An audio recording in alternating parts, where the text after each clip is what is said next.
Welcome back my dear students. आखिरकार हम वहीं पहुंच गए जहां हमें पहुंचना था। इससे पहले जो दो क्लासेस था वो दो क्लासेस था थियोरेटिकल था, इसलिए थोड़ा सा लंबा करना पड़ा। पहला जो एपिसोड था उसके अंदर मैंने अपना यूनिट 2 के पहला चैप्टर एल्गोरिथम और फ्लो चार्ट को कवर किया था, और उसके बाद सेकंड चैप्टर जो था प्रोग्रामिंग मेथोडोलॉजी वो कवर करने के बाद अब हमारा स्टार्ट होता है गेटिंग स्टार्टेड विद पाइथन या इंट्रोडक्शन टू पाइथन यूनिट 3, जो कि 11th स्टैंडर्ड का कंप्यूटर साइंस के सिलेबस है। ठीक है, तो दोस्तों क्लास स्टार्ट करने से पहले मेरा आप लोगों से सबसे रिक्वेस्ट है कि डेफिनेटली ज़रूर आप सब्सक्राइब करिए, और जो नए जुड़ रहे हैं मेरे साथ सब्सक्राइब करना ना भूलिए, बेल आइकन भी हिट करिए, ताकि यहाँ से जो प्रोग्रामिंग का जो हमारा सफ़र शुरू होगा वो एक इंटरेस्टिंग हो और चैलेंजिंग भी हो, ताकि और आप लोग इस प्रोग्रामिंग को अपनाने में रुचि दिखाओ। ठीक है ना, मेरा कोशिश ये रहेगा कि मैं आपके साथ हर वो प्रोग्राम जो हम करेंगे यहाँ पे विस्तार से डिस्कस करेंगे, उसका लॉजिक भी देखेंगे।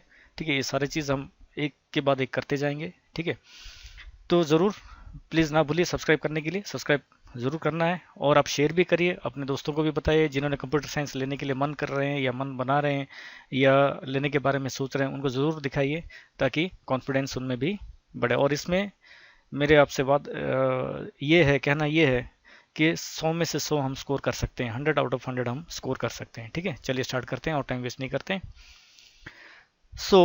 इस लेसन को, ये जो लेसन है यूनिट 3 है 11th सीबीएसई का, यूनिट 3 के अंदर इंट्रोडक्शन टू पाइथन जो है, इसके अंदर हम क्या क्या सीखेंगे जब ये टॉपिक हमारा कंप्लीट होगा।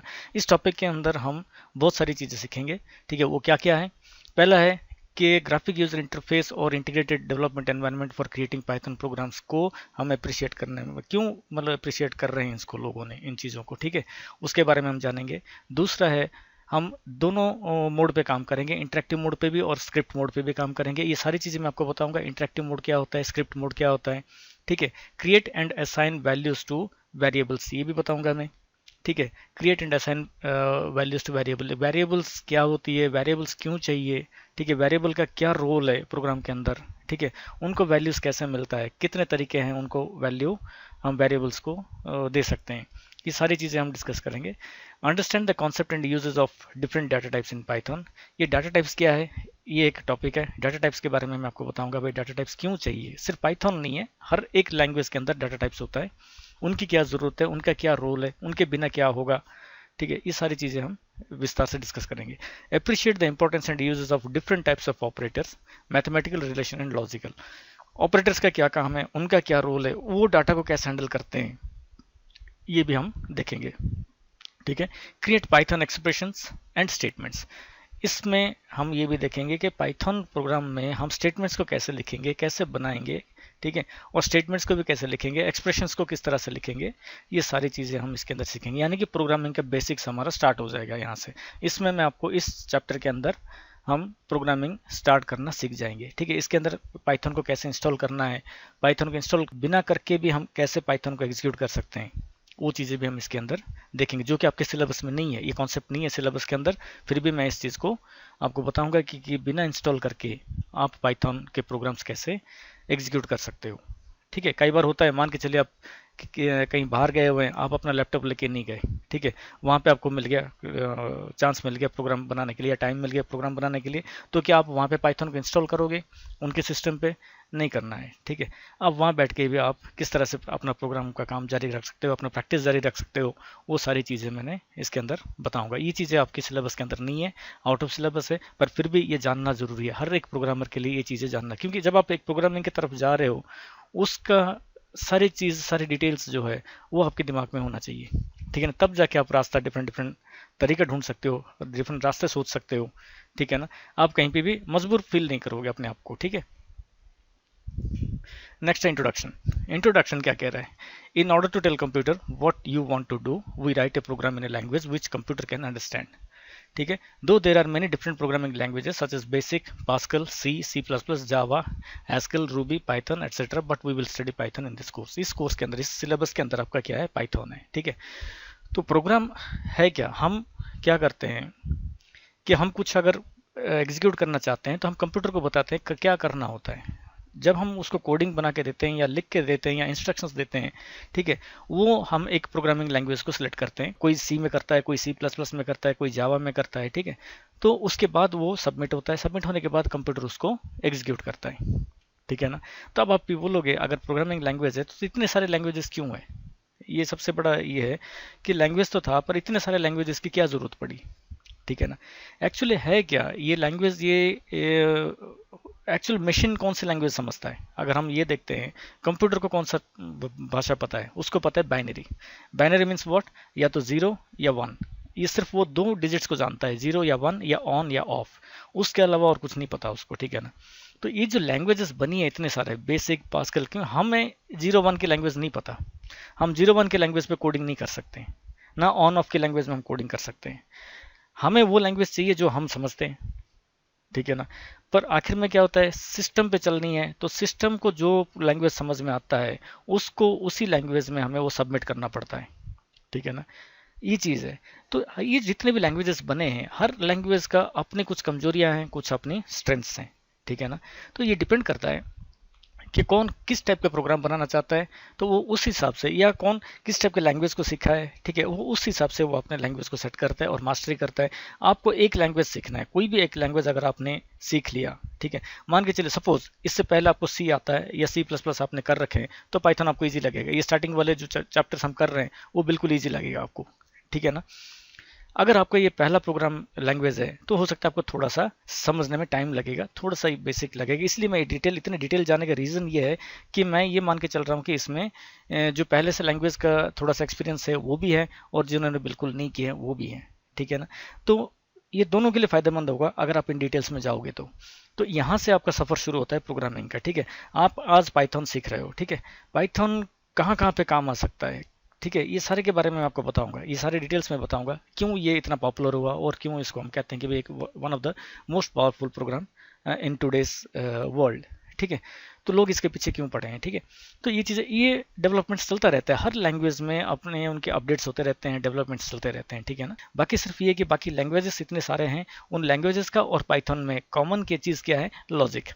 लॉजिक कॉमन है, उसमें भी जो लॉजिक आप यूज़ कर रहे हो वही लॉजिक यहाँ पे यूज़ करोगे। उसमें भी स्टेटमेंट्स थे, इसमें भी स्टेटमेंट्स करोगे, उसमें भी एक्सप्रेशंस करते थे, इसमें भी करोगे, ठीक है। कुछ एक एरिया जो बेसिक चेंजेस होगी वो होगी, कुछ स्टेटमेंट्स में बदलाव आ सकते हैं, कुछ कीवर्ड्स में बदलाव आ सकते हैं, ठीक है। इस तरह से माइनर चेंजेस होगा, पर लॉजिक और वो सारी चीज़ें, प्रॉब्लम को सॉल्व करने का जो तरीका है वो सेम रहेगा, सोचने का तरीका सेम रहेगा सारे में, ठीक है। नेक्स्ट, इसके अंदर इसको बनाया किसने, ठीक है ना। पाइथन को किसने बनाया? पाइथन को बनाया गुडियो वैन रोजम, ठीक है। ये एक डच प्रोग्रामर है, ये मैथमेटिशियन, ये एक मैथमेटिक्स के प्रोफेसर भी है और प्रोग्रामर भी हैं, ठीक है ना। ये क्रिएट इन्होंने कब किया था? 1991 में किया था, ठीक है ना। जब वो काम करते थे सेंट्रल विस्कुंडे एंड इंफॉर्मेटिका में काम करते थे, उस टाइम पे इन्होंने इसको डेवलप किया, ठीक है। और इसका नाम कैसे हुआ? BBC चैनल पे एक कॉमेडी सीरीज आता था जो 70s में, मॉन्टी पाइथन्स फ्लाइंग सर्कस आता था, ठीक है। ये वहाँ से ये पाइथन का नाम उनको वहाँ से मिला, और ये अपने जो लैंग्वेज इन्होंने लिखा है इसको इन्होंने नाम दिया पाइथन, ठीक है।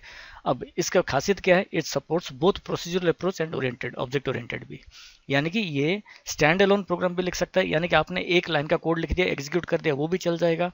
और वो भी प्रोग्राम्स आप लिख सकते हो जो क्लासेस के अंदर, जो ऑब्जेक्ट्स के अंदर हम बनाते हैं, एक ऑब्जेक्ट लेके बनाते हैं, वो ऑब्जेक्ट का एक क्लास बना दिया, उस क्लास का कई ऑब्जेक्ट्स बन सकते हैं, ठीक है ना। जैसा आप मान के चले 11th स्टैंडर्ड है, 11th का ABCD 4 सेक्शन है, तो 11th एक क्लास बन गया, ABCD 4 ऑब्जेक्ट्स बन गए, ठीक है ना। इस कॉन्सेप्ट को भी सपोर्ट करता है। और सिंपल स्टैंड अलोन प्रोग्राम, एक single program without creating any class, अगर हम एग्जीक्यूट करना चाहेंगे तो भी एग्जीक्यूट कर सकते हैं। ये सारे डिटेल हम आगे प्रोग्रामिंग के कॉन्सेप्ट के अंदर हम ये सारे बात करेंगे, ठीक है। फिलहाल आप इतना ही को याद रखो कि पाइथन दोनों को सपोर्ट करता है, प्रोसीजरल अप्रोच को भी सपोर्ट करता है और ऑब्जेक्ट ओरिएंटेड को भी सपोर्ट करता है। और इसको बनाया किसने? गुइडो वैन रोजम ने बनाया है, ठीक है। अब इसके फीचर्स क्या है, ठीक है, क्यों ये पॉपुलर, इतनी जल्दी पॉपुलर हो गया और क्यों आज लोगों का बज़वर्ड बना हुआ है? It can be used for both scientific and non scientific program. देखो इसका बेनिफिट ये है कि आप साइंटिफिक प्रोग्राम्स भी बना सकते हो, नॉन साइंटिफिक भी बना सकते हो, ठीक है। It is a platform independent programming language. ये प्लेटफॉर्म इंडिपेंडेंट मतलब ये किसी भी सिस्टम पे चल सकता है, किसी भी प्लेटफॉर्म पे चल सकता है, किसी भी ऑपरेटिंग सॉफ्टवेयर में चल सकता है। It is a very simple high level language with vast library of add on modules, ठीक है। एड ऑन मॉड्यूल्स मतलब कि यहाँ पे कि ऑलरेडी इनबिल्ट मॉड्यूल्स बना, कुछ एक प्रॉब्लम्स जो है ना वो ऑलरेडी सॉल्व्ड है इसके अंदर, आपको सोचना नहीं पड़ेगा, आपको उनको यूज करना आना चाहिए। आपको ये पता होना चाहिए कि इसके लाइब्रेरी के अंदर इनबिल्ट फंक्शंस कितने हैं और किस टाइप के इनबिल्ट फंक्शंस इन्होंने बना के रखे हैं, उनको किस तरह से यूज़ करना है, कहाँ यूज़ करना है। आपने उन लाइब्रेरीज को, मैं ये नहीं कह रहा हूँ कि आपको सारा रट्टा मारना पड़ेगा, याद करना पड़ेगा, नहीं, प्रोग्रामिंग आप रट्टा मार के सीख नहीं सकते। प्रोग्रामिंग सीखने का एक ही बेस्ट तरीका है कि आप इसको डिक्शनरी की तरह नहीं पढ़ोगे, हर पेज, हर कमांड, हर कीवर्ड, इनके पीछे नहीं पढ़ना आपने इनको छोड़ दो। आपको ये पता है कि इसके अंदर कीवर्ड्स अवेलेबल है, इसके अंदर लाइब्रेरी अवेलेबल है, इसके अंदर मैथ के फंक्शंस अवेलेबल है, इसके अंदर टेक्स्ट के फंक्शंस अवेलेबल है, इतना याद रखो आप।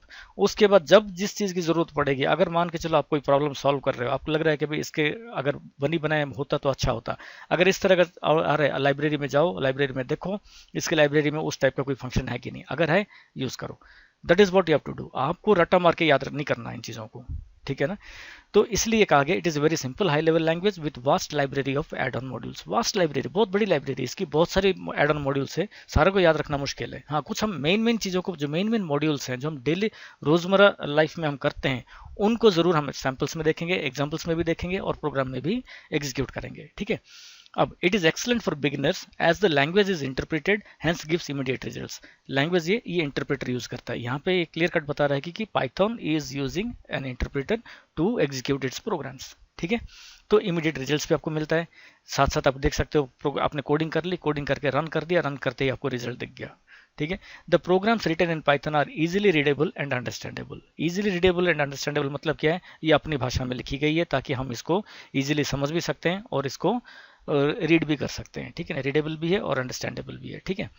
उसके बाद it is suitable as an extension language for customisable applications, यानी कि कोई भी एप्लीकेशन बना हुआ है, किसी और ने एप्लीकेशन बनाया हुआ है, ठीक है। और ये जो पाइथन लैंग्वेज है, पाइथन जो आपको सपोर्ट देता है, क्या सपोर्ट देता है, मान के चलिए किसी ने कोई और लैंग्वेज में कोई ऐप बनाया हुआ है, कोई एप्लीकेशन बनाया हुआ है और उसको ज़रूरत पड़ गई कोई ऐड ऑन करने के लिए, कुछ उसको एक्सटेंड करने के लिए, प्रोग्राम में कोई मॉड्यूल ऐड करने के लिए, तो आप पाइथन में वो मॉड्यूल बना के उसके साथ आप अटैच कर सकते हो, उसको कॉन्फ़िगर कर सकते हो, ठीक है। कंपैटिबिलिटी मिल जाता है, सो इसलिए ये पॉपुलर है, ठीक है। It is easy to learn and use, और ये ईजी भी है, यूज़ करने के लिए भी ईजी है और सीखने के लिए भी ईजी है। तो ये कुछ फीचर्स हैं जो पाइथन को पॉपुलर कर रहे हैं और सारे प्रोग्रामर्स को आज जो है, जो प्रोग्रामर्स हैं आज के प्रोग्राम से, उनका एक पॉपुलर लैंग्वेज बना हुआ है, ठीक है। और ये कहाँ पे यूज हो रहा है, देखो कितनों ने किस किस एरिया में इसकी यूजेस हुई है। The language is used by companies in real revenue generating products such as, क्या क्या है, in operations of Google search engine, YouTube etcetera. Google search engine भी पाइथन के प्रोग्राम्स को यूज कर रहा है, ठीक है। यूट्यूब भी कर रहे हैं, ठीक है। BitTorrent peer to peer file sharing is written in using Python. BitTorrent के अंदर जो फाइल टू फाइल शेयरिंग हो रहा है, उसके पीछे जो कोडिंग है वो पाइथन की कोडिंग है। Intel, Cisco, HP, IBM etcetera use Python for hardware testing. Hardware testing करने के लिए कंपनी सारे पाइथन के कोडिंग को यूज कर रहे हैं। माया एक 3 डायमेंशनल एनिमेशन सॉफ्टवेयर है, ठीक है। तो वो ग्राफिक सॉफ्टवेयर है, ठीक है। Maya provides a Python scripting API, ठीक है। माया भी पाइथन स्क्रिप्टिंग को सपोर्ट कर रहा है, ठीक है। आई रोबोट, ये रोबोट्स के लिए होता है, जो कि आर्टिफिशियल इंटेलिजेंस यूज होता है। Uses Python to develop commercial robots. Commercial robots develop करने के लिए भी यूज हो रहा है पाइथन का लैंग्वेज, ठीक है। NASA and others use Python for their scientific programming task. पहले बताया था it support scientific and non scientific, तो साइंटिफिक प्रोग्रामिंग कहाँ पे यूज हो रहा है, नासा भी यूज कर रहा है और कई सारे कंपनीज हैं जो इसको यूज कर रहे हैं। अब लैंग्वेज के, प्रोग्रामिंग लैंग्वेज पाइथन, अब हम कॉन्सेंट्रेट करेंगे पाइथन के ऊपर, ठीक है। एक्चुअली प्रोग्रामिंग क्या है, programming is a sequence of instructions that specifies how to perform a computation or a calculation, ठीक है। The computation might be mathematical or working with text। अब ये कह रहा है कि कुछ एक प्रोग्राम, एक्चुअल प्रोग्राम क्या है कि हम कुछ एक कोड लिखते हैं, कुछ एक स्टेटमेंट्स लिखते हैं, इंस्ट्रक्शंस लिखते हैं कंप्यूटर के लिए, वो लिखने के बाद हम उसको सबमिट करते हैं और कंप्यूटर उसको फॉलो करता है, फॉलो करके एग्जीक्यूट करता है, ठीक है। वो जो इंस्ट्रक्शंस है वो इंस्ट्रक्शंस मैथमेटिकल भी हो सकते हैं, टेक्स्ट पे भी हो सकते हैं, ठीक है। तो प्रोसेसिंग का पार्ट जो है वो मैथमेटिकल प्रोसेसिंग भी हो सकता है, वो टेक्सुअल प्रोसेसिंग भी हो सकता है, ठीक है। तो ये मेन चीज़ है कि प्रोग्राम, सारे प्रोग्राम से, तो जावा हो गया, चाहे पाइथन हो गया, चाहे सी प्लस प्लस हो गया, सी हो गया, इन ये एक्चुअली ये जो लैंग्वेजेस है, हम क्या करते हैं, हमारा जो इंस्ट्रक्शंस है इन लैंग्वेजेस के हेल्प से हम उसमें इंस्ट्रक्शंस लिख रहे हैं, ठीक है ना। क्योंकि हम उस लैंग्वेज को समझ रहे हैं, जो हमारी अपनी लैंग्वेज है, नेटिव लैंग्वेज है, हम उस लैंग्वेज के अंदर हम उसको डेवलप कर रहे हैं, ठीक है। हम इंस्ट्रक्शंस लिख दिया, ठीक है। वो जाता है सिस्टम के पास, सिस्टम को समझ में आता है 0 and 1। दैट मीन्स यहाँ पे बहुत बड़ी गैप है, ठीक है। सिस्टम का लैंग्वेज हमें नहीं पता, हमारी लैंग्वेज सिस्टम को नहीं पता, ठीक है ना। पर हम जो इंस्ट्रक्शंस लिख रहे हैं कंप्यूटर एग्जीक्यूट कर रहा है। अब हम यहाँ पे देखेंगे वो सारी चीज़ें होता कैसे है, एक्चुअल बैकग्राउंड पे आपका पर्दे के पीछे किस तरह से काम हो रहा है उसका एक थोड़ा सा आइडिया लेंगे, देन फिर हम जाएंगे आगे प्रोग्रामिंग की तरफ, ठीक है। अब ये हम लोग हैं, ये मशीन है, ठीक है। अब मशीन इस लैंग्वेज को समझता है, 1001 की लैंग्वेज को समझता है, हम समझते हैं इंग्लिश, ठीक है।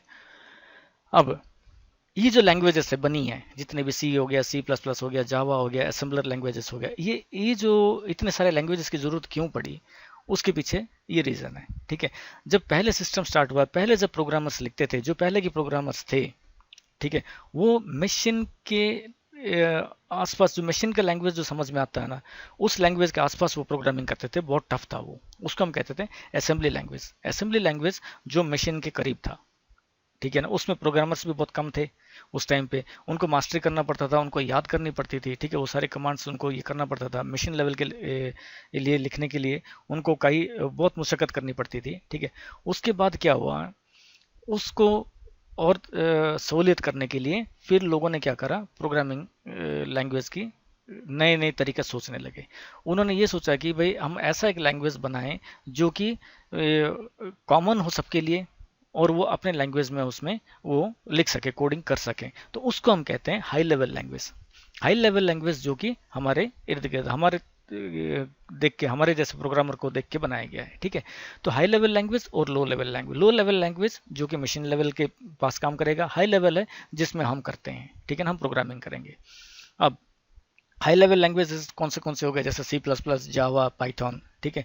ये हाई लेवल लैंग्वेजेस है। ये इसमें जो हम कोडिंग लिखेंगे वो हम लिखेंगे इंग्लिश में, जो लैंग्वेज हमें समझ में आता है, जो वर्ड्स को हम जानते हैं, ठीक है। हाँ, कुछ एक इसमें गाइडलाइंस होगा, भाई आप इस तरह से ये कीवर्ड्स को यूज़ करोगे, इसको इस तरह से लिखोगे तो वो कंप्यूटर समझेगा और उसको कोड करेगा। हमें वो स्टेटमेंट्स को हमें सीखना है, हम वही चीज़ को सीखेंगे यहाँ पे। स्टेटमेंट्स कैसे लिखना है, वेरिएबल्स को कैसे डिक्लेयर करना है, फंक्शंस को किस तरह से बनाने हैं, हम इन चीज़ों को हम सीखेंगे इसमें। सीखने के बाद हमारा प्रोग्रामिंग लिखना स्टार्ट होगा, ठीक है।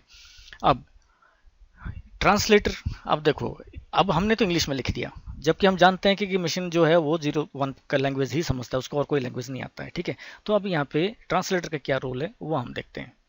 देखो, ये जो प्लेटफॉर्म है, ठीक है, ये जो लैंग्वेज है C++, जावा, पाइथन, इसके अंदर हम इंस्ट्रक्शंस लिखेंगे। इंस्ट्रक्शंस लिखने का लैंग्वेज क्या होगा, हमारा लैंग्वेज होगा, यानी कि हाई लेवल लैंग्वेज होगा। हम इंग्लिश के अंदर लिखेंगे। लिखने के बाद हम सीधा कंप्यूटर को सबमिट नहीं कर सकते हैं, क्योंकि कंप्यूटर सिर्फ एक ही लैंग्वेज जानता है, 01 या लो लेवल या मशीन लेवल, एक ही लैंग्वेज जानता है, ठीक है। तो ये जो हाई लेवल लैंग्वेज हम लिख रहे हैं यहाँ पे, ठीक है, यहाँ पे जो लैंग्वेज हम लिख रहे हैं और यहाँ पे जो लैंग्वेज वो समझ रहा है, तो इन दोनों के बीच में कोई कनेक्टर चाहिए, जिसको कि हमारा लैंग्वेज भी पता हो और मशीन लैंग्वेज भी पता हो, तो उसको कहते हैं ट्रांसलेटर, ठीक है। ट्रांसलेटर क्या करता है, हमने जो इस लैंग्वेज को यूज करके, चाहे पाइथन हो चाहे जावा हो, इसके अंदर जो हम कोडिंग करते हैं, कोडिंग करने के बाद हम क्या करेंगे, हम ट्रांसलेटर को सबमिट करते हैं। ट्रांसलेटर क्या करता है, हमारा कोडिंग को कन्वर्ट करता है। कन्वर्ट किस में करता है, मशीन की लैंग्वेज में कन्वर्ट करता है। मशीन की लैंग्वेज में कन्वर्ट करके मशीन के पास भेजता है, ठीक है। मशीन के पास भेजने के बाद मशीन उसको एग्जीक्यूट करता है, एग्जीक्यूट करके फिर ट्रांसलेटर के पास वापस भेजता है, ताकि हमें वो रीडेबिलिटी इजीली मिले, ठीक है। तो इस ट्रांसलेटर को क्या कहते हैं, इंटरप्रेटर कहते हैं और कंपाइलर कहते हैं, ठीक है। दो टाइप के ट्रांसलेटर्स होते हैं, इंटरप्रेटर और कंपाइलर। मैंने पहले भी बताया था, जब हम फीचर्स ऑफ पाइथन को देख रहे थे, उसके अंदर पाइथन क्या यूज कर रहे हैं, इंटरप्रेटर यूज कर रहे हैं। इंटरप्रेटर इसीलिए रिजल्ट हमें इमीडिएटली मिल रहा है, ठीक है। तो पहले कह दिया, that means compiler Python use नहीं कर रहा है, जावा कंपाइलर यूज करता है, ठीक है। तो पाइथन इंटरप्रेटर को यूज करता है। दैट मीन्स क्या है, जो हम प्रोग्राम लिख रहे हैं, लिखने के बाद जब हम इसको रन करते हैं या एग्जीक्यूट करते हैं, तो ये सबमिट होता है इंटरप्रेटर को। इंटरप्रेटर उसको लाइन बाय लाइन पढ़ता है, जो हमने लिखा है उसका मीनिंग को ये करता है, फिर वो मशीन को भेजता है, मशीन उसको एग्जीक्यूट करके हमें स्क्रीन के ऊपर रिजल्ट दिखाता है, ठीक है। अब ये इस तरह से जाता है। अब कंपाइलर और इंटरप्रेटर में डिफरेंस क्या है, इंटरप्रेटर क्या करता है, लाइन बाय लाइन रीड करेगा। आपका हर लाइन, जितने मान के चले आपने 10 लाइन की कोडिंग करी है, तो पहला लाइन पढ़ेगा, अगर गलत नहीं है तो दूसरे पे जाएगा, गलत नहीं तो तीसरे पे जाएगा, अगर चौथे पे उसको गलती मिला तो वहीं रुकेगा, वो गलती दूर होगा, उसके बाद 5वां, 6ठा, 7वां, 8वां, इस तरह से जाएगा। जबकि कंपाइलर ऐसा नहीं करेगा। कंपाइलर क्या करेगा, आपके 10 के 10 कोड सारे के सारा वो एक टाइम पे रीड करेगा, और जितने भी गलतियां हैं वो सारा एक साथ फ्लैश करेगा स्क्रीन के ऊपर, दोनों में ये फ़र्क है। फिलहाल आप इतना ही जानिए कि ये डिफरेंस जो है इंटरप्रेटर के अंदर और कंपाइलर के अंदर, कि इंटरप्रेटर लाइन बाय लाइन करता है और कंपाइलर पूरा का पूरा कोड को एक साथ एग्जीक्यूट करता है, उसके बाद वो सिस्टम पे आउटपुट देता है। ठीक है, अब इंटरप्रेटर कंपाइलर, ये इंटरप्रेटर अभी पाइथन यूज़ कर रहा है, ठीक है, तो ये हमें कहाँ मिलेगा? जब हम कहते हैं कि भाई पाइथन को आपने इंस्टॉल करना है या पाइथन को डाउनलोड करना है, ठीक है, जो भी लैंग्वेज हम यूज़ करेंगे उसको हमें डाउनलोड करना पड़ता है। ठीक है, हम पाइथन को डाउनलोड कहाँ से करेंगे? python.org से करेंगे। ठीक है, python.org में क्या होगा, जब python.org पे जाएंगे तो हमें पाइथन का वर्जन्स मिलेंगे 2.7, 3.8। 3.8 अब लेटेस्ट चल रहा है, 3.8 का काम चल रहा है। ठीक है, 2.7 आपके सिलेबस के अंदर 2.7 है, पर 2.7 क्या है, अभी ऑब्सोलीट हो गया। 2.7 ऑब्सोलीट इसलिए हो गया कि उसके अंदर जो पाइथन ऑर्गेनाइजेशन जो है, जो कम्युनिटी है, उसमें वो कोई किसी तरह के अपडेट्स या किसी तरह के चेंजेस कर नहीं रहे, उन्होंने करना बंद कर दिया। उन्होंने ये रिकमेंड किया कि भाई उसमें हम कोई अपडेट्स नहीं करेंगे, 3.7 जो अभी लेटेस्ट चल रहा है आप उस पर स्विच ओवर कर जाओ, उसके अंदर 2.7 का भी सारी फैसिलिटीज उसके अंदर अवेलेबल है। ठीक है, तो उसके अंदर जो माइनर डिफरेंसेस है वो वहाँ पे एट द स्पॉट पता चल जाता है 2.7 के और 3.7 के बीच में। ठीक है, पर जब हम डाउनलोड करते हैं python.org पे, जब जाते हैं वेबसाइट पे जाके, जब हम पाइथन को डाउनलोड करते हैं तो हम पाइथन के साथ इंटरप्रेटर को भी डाउनलोड करते हैं। ठीक है, वो इंटरप्रेटर अगर नहीं होगा तो हमारा प्रोग्राम नहीं चलेगा। खाली पाइथन को डाउनलोड करके अगर आपके पास इंटरप्रेटर नहीं है तो आप प्रोग्राम रन नहीं कर सकते हो। ठीक है, तो ये पाइथन ऑर्ग में जाके हम पाइथन को इंस्टॉल करेंगे। इंस्टॉल मतलब डाउनलोड पहले करेंगे, उसके बाद इंस्टॉलेशन का काम देखेंगे। ठीक है, अब ये क्या करेगा, पाइथन जब हम डाउनलोड करते हैं पाइथन के साथ उसका इंटरप्रेटर भी डाउनलोड होगा। और यहाँ मज़े की बात क्या है, ये जो इंटरप्रेटर है, इंटरप्रेटर भी एक प्रोग्राम है, इंटरप्रेटर भी किसी लैंग्वेज में लिखा गया है। जो यहाँ पे जो हम यूज़ कर रहे हैं इंटरप्रेटर, वो पाइथन का इंटरप्रेटर सी लैंग्वेज में लिखा गया है, ये आपके सिलेबस में नहीं है। ठीक है, सी लैंग्वेज में लिखा गया है। ठीक है, ये चीज़ें मैं आपको दिखाऊंगा, ये कहाँ से आया, कैसे आ रहा है, जब हम डाउनलोड कर रहे हैं तो एक्चुअल चीज़ कौन सी चीज़ हम डाउनलोड कर रहे हैं। ठीक है, सी पाइथन एक इंटरप्रेटर है जो कि सी लैंग्वेज में लिखा गया है। ठीक है, अब ये क्या कर रहा है, जब हम पाइथन के अंदर जब हम कोडिंग लिखते हैं, लिखने के बाद हम इंटरप्रेटर को देते हैं, फिर इंटरप्रेटर क्या करता है, आगे एक बाइट कोड जनरेट करता है। ठीक है, वो बाइट कोड दिखने में कैसा लगेगा, बाइट कोड दिखने में इस तरह से लगेगा। ठीक है, इसका हमें समझ में नहीं आएगा क्योंकि ये मशीन के इर्द गिर्द की लैंग्वेज है। ठीक है, मशीन के लैंग्वेज है, हमें ये समझ में नहीं आएगा कि भाई इसके अंदर क्या कोड जनरेट हो रहा है और क्या हो रहा है। ठीक है ना, हमें सिर्फ जो हम मेन फाइल में हमने जो कोडिंग लिखी है, हमें सिर्फ वहाँ तक हमारा समझ है, उससे आगे इंटरप्रेटर क्या कर रहा है, कैसे कर रहा है, किस तरह से ये कोड जनरेट हो रहा है, ये हमें जानने की भी ज़रूरत नहीं है। ठीक है ना, बाइट कोड जनरेट होने के बाद क्या होता है, ये जाके देता है सी पाइथन के वर्चुअल मशीन को। वर्चुअल मशीन एक और प्रोग्राम है जो सी में ही लिखा गया है। ठीक है, ये इसको रीड करता है बाइट कोड को। बाइट कोड को रीड करने के बाद ये देता है सिस्टम पे। ठीक है, तब सिस्टम के स्क्रीन के ऊपर हमारा आंसर आता है। इतना लंबा काम होता है पर वो फ्रैक्शंस में होता है। हमें ऐसा लग रहा है जैसा हमने कोडिंग लिख दिया और ये कोडिंग डायरेक्ट सिस्टम ने समझ गया। डायरेक्ट सिस्टम ने नहीं समझा है, इस कोड को इंटरप्रेटर ने इंटरप्रेट किया। इंटरप्रेट करने के बाद अगर कोई गलतियां हैं तो वो भी स्क्रीन के ऊपर बताया। वो गलतियां क्लियर करने के बाद क्या हुआ, जब सक्सेसफुली कंपाइल इंटरप्रेट हो गया प्रोग्राम, तब उसने बाइट कोड को जनरेट किया। बाइट कोड जनरेट करने के बाद वो बाइट कोड सी पाइथन वर्चुअल मशीन में गया। वर्चुअल मशीन में जाने के बाद फिर वो कंपाइल हुआ। ठीक है, वो फिर मशीन को सबमिट करा, मशीन के स्क्रीन के ऊपर जाके हमें उसका आंसर मिल रहा है। ठीक है, तो इतनी सारी प्रोसेस एक फ्रैक्शन के अंदर होता है। ये सारा एक्चुअल पर्दे के पीछे का काम है। ये चीज़ें नॉर्मली आपको किसी ने भी नहीं पूछेगा, ना कोई से इंटरव्यू में आपको पूछा जाएगा। बहुत रेयर इंटरव्यूज होंगे जिसके अंदर ये सारी डिटेल्स पूछते हैं, नहीं तो ये डिटेल्स नहीं पूछते हैं कोई। पर इसका प्रोग्राम एग्जीक्यूट करने का या एग्जीक्यूट होने का तरीका क्या है, ये एक्चुअल पर्दे के पीछे ये सारी चीज़ें होती है। ठीक है, अब हम देखेंगे इसका इंटरप्रेटर और आईडीज क्या क्या है। ठीक है, जब हम डाउनलोड करेंगे पाइथन को, तो पाइथन प्रोग्राम चलाने के लिए हमारे पास दो तरीके हैं। ठीक है, एक तो टर्मिनल मोड है, एक टर्मिनल मोड यानी कि जो सी पाइथन इंटरप्रेटर है उसके मोड पे काम करेगा। ठीक है, उसमें क्या होगा, आपको स्क्रीन के ऊपर मैं ये सारा दिखाऊंगा, आपको स्क्रीन के ऊपर लेके दिखाऊंगा ये सारी चीज़ें। ठीक है, पहले आउटलाइंस आप इसका समझ लो कि हम क्या देखने वाले हैं या क्या फेस करने वाले हैं प्रोग्रामिंग के टाइम पे। तो जो प्रोग्रामिंग के टाइम पे जो हम फेस करने वाले हैं, ये सारा पहले से ही आपके माइंड में होगा, तो आप उस हिसाब से अपने आप को रेडी कर सकते हो। ठीक है, तो दो मोड है अपने पास, टर्मिनल मोड है, स्क्रिप्ट मोड है। ठीक है, टर्मिनल मोड पे क्या होता है, जब हम सी पाइथन इंटरप्रेटर को यूज़ करके जब हम कमांड को एग्जीक्यूट करेंगे या प्रोग्राम रन करेंगे, तो स्पॉट पे हम कुछ कमांड से लिखेंगे, वो स्पॉट पे ही आपका आंसर दे देगा, वो कमांड सेव नहीं होगा। ठीक है ना, एक बार आपने उस कमांडर को अगर बंद कर दिया, ठीक है, उस विंडो को अगर बंद कर दिया आपने, तो आपने जितने भी कमांड्स लिखे वो सेव नहीं होगा, वो वॉश आउट हो जाएगा। दोबारा जब आप स्टार्ट करोगे नई सिरे से, फिर दोबारा आपको कमांड्स लिखने हैं। ठीक है ना, तो जब भी जितनी बार आप बंद करोगे उतनी बार वो बंद होता जाएगा, आपको दोबारा उतनी बार राइट करना पड़ेगा। ठीक है, ये टर्मिनल विंडो के अंदर होता है। ठीक है, स्क्रिप्ट मोड में क्या होता है, स्क्रिप्ट मोड में आप एक फाइल के अंदर आपके सारे कमांड्स लिखोगे, उस फाइल को आप सेव कर सकते हो, उस फाइल को रिट्रीव भी कर सकते हो, उस फाइल में चेंजेस करना है चेंजेस भी कर सकते हो, मॉड्यूल्स ऐड करना है मॉड्यूल्स ऐड कर सकते हो, प्रोग्राम्स ऐड करना है प्रोग्राम्स ऐड कर सकते हो, स्क्रिप्ट ऐड करना है, स्टेटमेंट्स ऐड करना है वो भी कर सकते हो।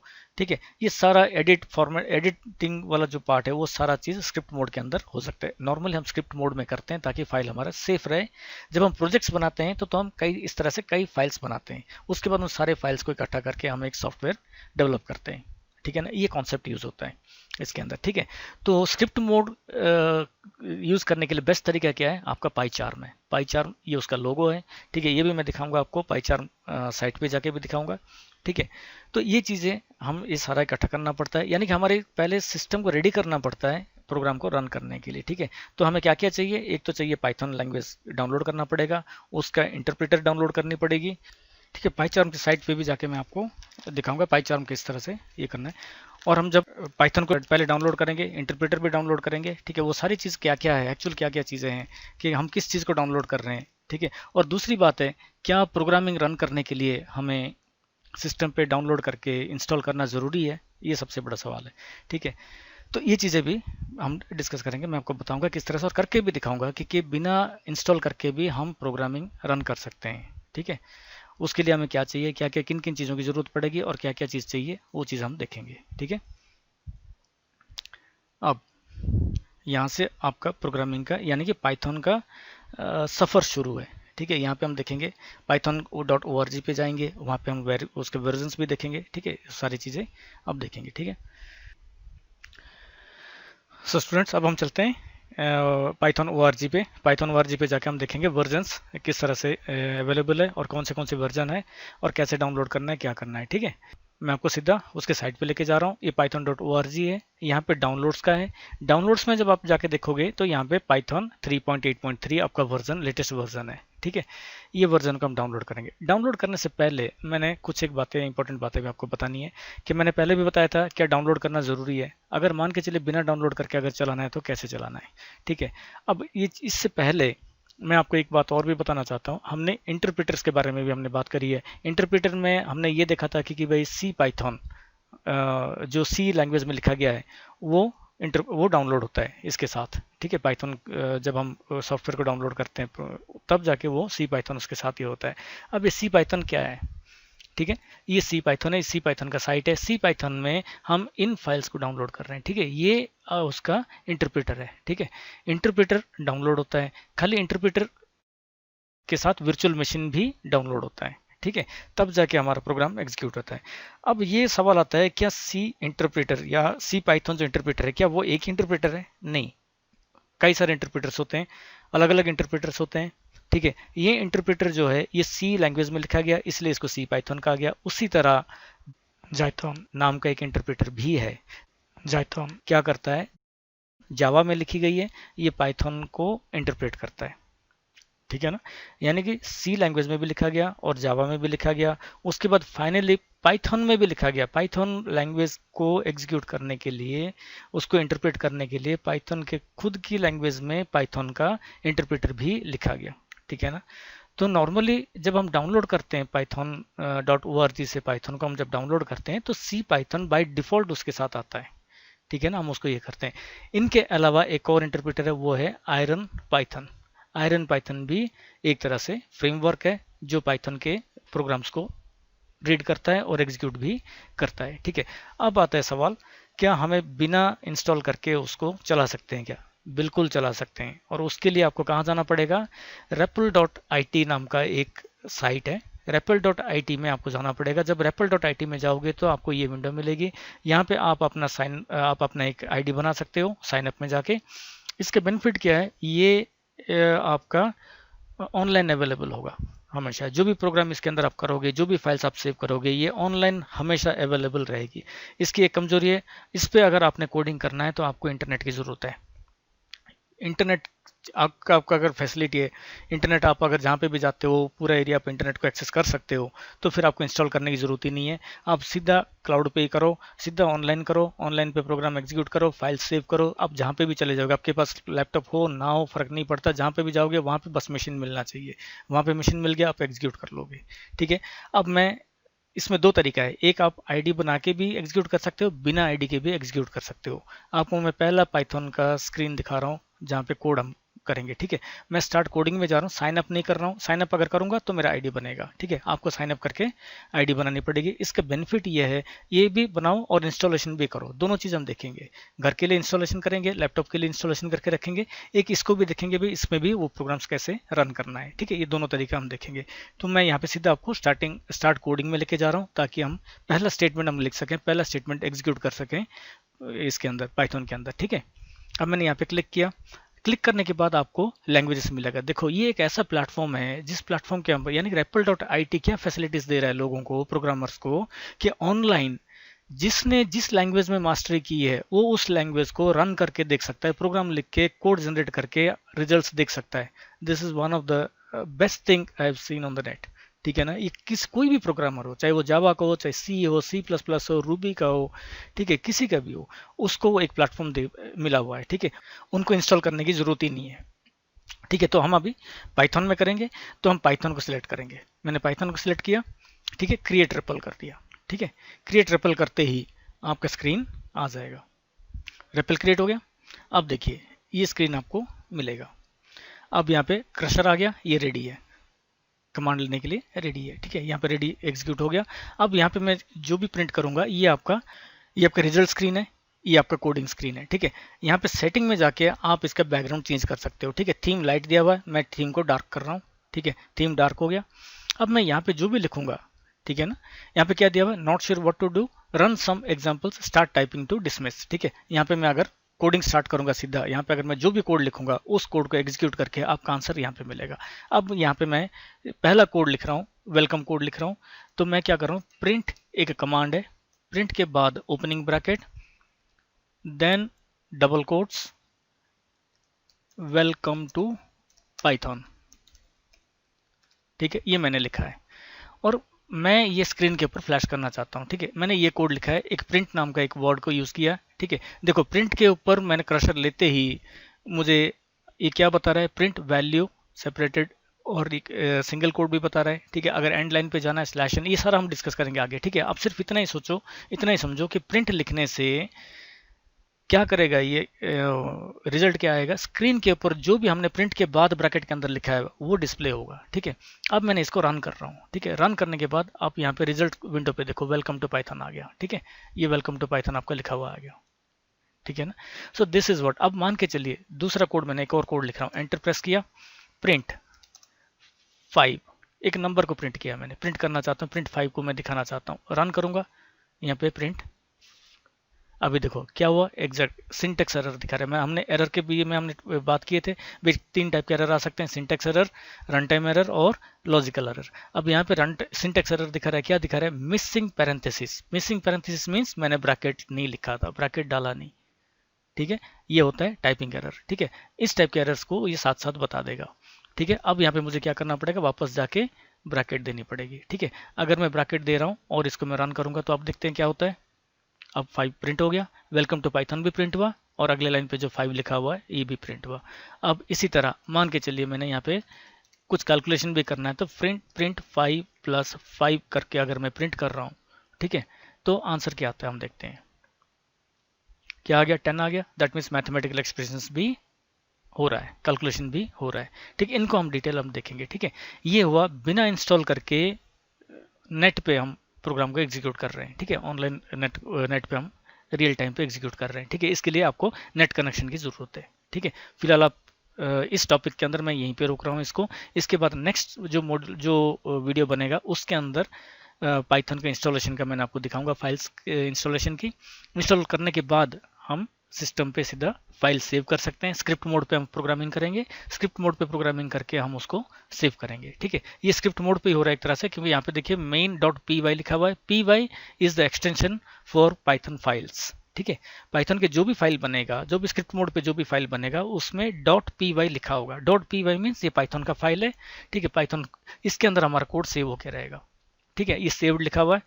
ठीक है, सेव होकर रहेगा। ठीक है, तो ये चीज़ है। ठीक है, ये आप सेव करके भी रख सकते हो ताकि आप कहीं और गए हो तो इस फाइल को आप दोबारा नेट चला के, नेट के थ्रू आप इसको एक्सेस कर सकते हो। इस प्रोग्राम को यहाँ से आप रिज्यूम भी कर सकते हो, ये चेंजेस करना है चेंजेस भी कर सकते हो। ठीक है, तो इसलिए बेटर है कि आप अपना एक आईडी बना लो, ऑनलाइन पे भी आईडी बना लो, और उसके बाद इसको हम डाउनलोड सॉफ्टवेयर को डाउनलोड, पाइथन को डाउनलोड करके भी हम इसको सिस्टम पे परमानेंट सेव करेंगे। ठीक है, so thank you for watching.